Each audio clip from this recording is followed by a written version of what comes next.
প্রিয় ভিউয়ার্স, আমরা গোলকের ব্যাসার্ধের অনুপাত দেওয়া থাকলে আয়তনের অনুপাত বের করব। আমরা জানি গোলকের আয়তন হবে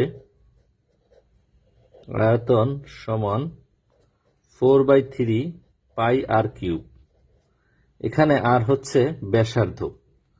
তো প্রশ্ন একে বলা আছে দুইটি গোলকের ব্যাসার্ধের অনুপাত 3:2, তাদের আয়তনের অনুপাত কত হবে?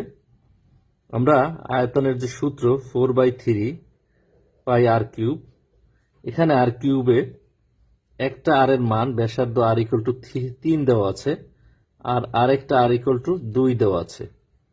আমরা প্রথমে আর ইকুয়াল টু 3 বসাবো। 3 এর কিউব মানে হচ্ছে 27। পরবর্তীতে আমরা আর ইকুয়াল টু 2 বসাবো। আর ইকুয়াল টু 2 বসাইলে আর এর পরিবর্তে আমরা 2 বসাবো। 2 এর কিউব 8, অর্থাৎ আমাদের 27:8 উত্তর হবে গ। অনুরূপভাবে প্রশ্ন 2 এ বলা আছে গোলকের ব্যাসার্ধের অনুপাত আর ইকুয়াল টু, একটা বলা আছে 4 আর একটা বলা আছে আর ইকুয়াল টু 3, তাদের আয়তনের অনুপাত কত হবে?